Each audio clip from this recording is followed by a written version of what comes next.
ಓಂ ಶ್ರೀ ಗುರುಭ್ಯೋ ನಮಃ. ಫ್ರೆಂಡ್ಸ್, ಎಲ್ಲರಿಗೂ ನಮಸ್ಕಾರ. ಪ್ರಿಯ ಕನ್ಯಾ ರಾಶಿಯವರೇ, ನಿಮ್ಮ ಜೀವನ ಅಂದರೆ ಶಿಸ್ತು, ಜವಾಬ್ದಾರಿ ಮತ್ತು ಮೌನವಾದ ತ್ಯಾಗಗಳ ಸರಮಾಲೆಯೇ ಆಗಿದೆ. ನೀವು ಹೊರಗಿನಿಂದ ನೋಡಿದರೆ ತುಂಬ ಸರಳ ವ್ಯಕ್ತಿಯಂತೆ ಕಾಣಬಹುದು, ಆದರೆ ಒಳಗಡೆ ನಿಮ್ಮ ಮನಸ್ಸು ಯಾವಾಗಲೂ ಕೆಲಸ ಮಾಡ್ತಾನೆ ಇರುತ್ತೆ. ಸಣ್ಣ ಸಣ್ಣ ವಿಚಾರಗಳನ್ನು ಗಂಭೀರವಾಗಿ ತೆಗೆದುಕೊಳ್ಳುವ ಸ್ವಭಾವ ನಿಮ್ಮದು. ನೀವು ಎಲ್ಲವನ್ನ ಸರಿಯಾಗಿ ಮಾಡಬೇಕು, ಎಲ್ಲರೂ ಚೆನ್ನಾಗಿರಬೇಕು, ಎಲ್ಲವೂ ನಿಯಮದೊಳಗೆ ಇರಬೇಕು ಅಂತ ಬಯಸುವವರು. ಅದಕ್ಕಾಗಿಯೇ ನೀವು ನಿಮ್ಮ ಸಂತೋಷಕ್ಕಿಂತ ಇತರರ ಜವಾಬ್ದಾರಿಯನ್ನು ಮೊದಲಿಗೆ ಇಡ್ತೀರ.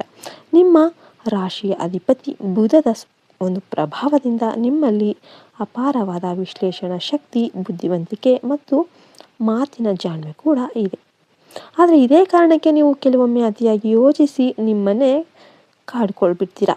ಇತ್ತೀಚಿನ ದಿನಗಳಲ್ಲಿ ನಿಮ್ಮ ಮನಸ್ಸಿನಲ್ಲಿ ಒಂದು ಪ್ರಶ್ನೆ ಸದಾ ಕಾಡ್ತಾ ಇರುವ ಸಾಧ್ಯತೆ ಕೂಡ ಇದೆ. ನಾನು ಇಷ್ಟು ದಿನ ಏನು ಮಾಡಿದರೂ ಕೂಡ ನನ್ನ ಜೀವನದಲ್ಲಿ ಯಾಕೆ ಸ್ಥಿರತೆ ಇಲ್ಲ, ಸ್ಟೇಬಿಲಿಟಿ ಇಲ್ಲ ಅಂತ, ನನ್ನ ಶ್ರಮಕ್ಕೆ ಯಾಕೆ ಮೌಲ್ಯ ಸಿಗ್ತಾ ಇಲ್ಲ ಅಂತ ಬೇಸರವನ್ನು ವ್ಯಕ್ತಪಡಿಸ್ತಾ ಇರ್ತೀರ. ಇದು ನಿಮ್ಮ ತಪ್ಪಲ್ಲ. ಕನ್ಯಾ ರಾಶಿಯವರಿಗೆ ಜೀವನದಲ್ಲಿ ಫಲಗಳು ನಿಧಾನವಾಗಿ ಬರುತ್ತೆ, ಆದರೆ ಬಂದ ಮೇಲೆ ಅವು ಗಟ್ಟಿಯಾಗಿ ನೆಲೆಸುತ್ತೆ. ಕೆಲಸದ ಕ್ಷೇತ್ರದಲ್ಲಿ ನೀವು ಇತರರಿಗಿಂತ ಹೆಚ್ಚು ಶ್ರಮ ವಹಿಸಿ ಕಡಿಮೆ ಮಾತನಾಡೋರಾಗಿದ್ರೂ ಕೂಡ ಕೆಲವೊಮ್ಮೆ ನಿಮ್ಮ ಕೆಲಸದ ಕ್ರೆಡಿಟು ಕೆಲಸ ಮಾಡಿದವರು ನೀವು, ಬಟ್ ಕ್ರೆಡಿಟ್ ತಗೊಳ್ಳೋದು ಬೇರೆ ಯಾರಿಗೂ ಹೋಗ್ಬೋದು. ಆದರೆ ನೀವು ಚಿಂತೆ ಮಾಡೋದಕ್ಕೆ ಹೋಗಬೇಡಿ. ನಿಮ್ಮ ಸಾಮರ್ಥ್ಯವನ್ನು ಮೌನವಾಗಿ ಗಮನಿಸ್ತಿರುವ ಎಷ್ಟೋ ಶಕ್ತಿಗಳು ಕೂಡ ಇದ್ದಾರೆ. ಸರಿಯಾದ ಸಮಯ ಬಂದಾಗ ನೀವು ಊಹಿಸದ ಸ್ಥಾನಮಾನ ಮತ್ತು ಗೌರವವನ್ನು ಗ್ಯಾರಂಟಿ ಪಡ್ಕೊತೀರ. ಹಣಕಾಸಿನ ವಿಷಯದಲ್ಲಿ ನೀವು ಜಾಣ್ಮೆಯಿಂದ ನಡೆದುಕೊಳ್ಳುವವರು, ಆದರೂ ಕೆಲ ಸಮಯ ಕುಟುಂಬ ಅಥವಾ ಸಂಬಂಧಗಳ ಕಾರಣಕ್ಕೆ ಅನಾವಶ್ಯಕ ಖರ್ಚು ಮಾಡುವ ಸಾಧ್ಯತೆ ಕೂಡ ಇದೆ. ಇದನ್ನು ಸ್ವಲ್ಪ ನಿಯಂತ್ರಣ ಮಾಡಿದರೆ ಮುಂದಿನ ದಿನಗಳಲ್ಲಿ ಆರ್ಥಿಕ ಭದ್ರತೆ ನಿಮ್ಮ ಕೈಯಲ್ಲೇ ಇರುತ್ತೆ. ಸಂಬಂಧಗಳ ವಿಷಯಕ್ಕೆ ಬಂದರೆ ಕನ್ಯಾ ರಾಶಿಯವರು ತುಂಬ ನಿಷ್ಠಾವಂತರು, ಆದರೆ ತಮ್ಮ ಭಾವನೆಗಳನ್ನು ವ್ಯಕ್ತಪಡಿಸಲು ಹಿಂಜರಿತಾ ಇರ್ತಾರೆ. ಇದರಿಂದ ನಿಮ್ಮ ಹತ್ತಿರದವರೇ ನಿಮ್ಮನ್ನು ತಪ್ಪಾಗಿ ಅರ್ಥ ಮಾಡಿಕೊಳ್ಳುವ ಸಂದರ್ಭ ಕೂಡ ಬರುತ್ತೆ. ನಿಮ್ಮ ಮೌನವನ್ನು ನಿರ್ಲಕ್ಷ್ಯ ಅಂತ ನೀವು ಭಾವಿಸಿದರೂ ಕೂಡ ಈ ಥರ, ಆದರೆ ನಿಮ್ಮ ಪ್ರೀತಿ ನಿಮ್ಮ ಮಾತಿನಲ್ಲಿ ಅಲ್ಲ, ಕೃತ್ಯದಲ್ಲಿ ಕಾಣಿಸುತ್ತೆ. ಈ ಸಮಯದಲ್ಲಿ ನಿಮ್ಮ ಮನಸ್ಸಿನ ಮಾತುಗಳನ್ನು ವಿಶ್ವಾಸಾರ್ಹ ಒಬ್ಬ ವ್ಯಕ್ತಿಯೊಂದಿಗಾದರೂ ನೀವು ಹಂಚಿಕೊಳ್ಳೋದು ತುಂಬ ಮುಖ್ಯವಾಗಿರುತ್ತೆ. ನಿಮ್ಮ ಒಳಗಿನ ಈ ಪ್ರೆಷರ್ ಏನಿದೆ ಅದು ಕಡಿಮೆ ಆಗುತ್ತೆ.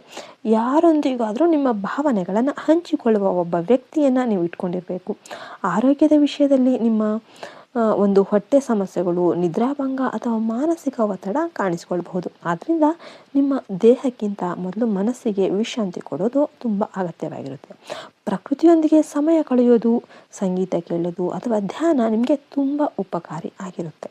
ಕನ್ಯಾ ರಾಶಿಯವರಿಗೆ ಈ ಸಮಯದಲ್ಲಿ ಶಿವನ ಅನುಗ್ರಹ ಬಹಳ ಮುಖ್ಯವಾಗಿದೆ. ವಿಶೇಷವಾಗಿ ಬುಧವಾರ ಅಥವಾ ಸೋಮವಾರ ಶಿವನಿಗೆ ದೀಪಾರಾಧನೆ ಮಾಡಿ ಓಂ ನಮಃ ಶಿವಾಯ ಅಂತ ಜಪ ಮಾಡಿದರೆ ನಿಮ್ಮ ಮನಸ್ಸಿನ ಗೊಂದಲಗಳು ನಿಧಾನವಾಗಿ ಸರಿ ಹೋಗುತ್ತೆ.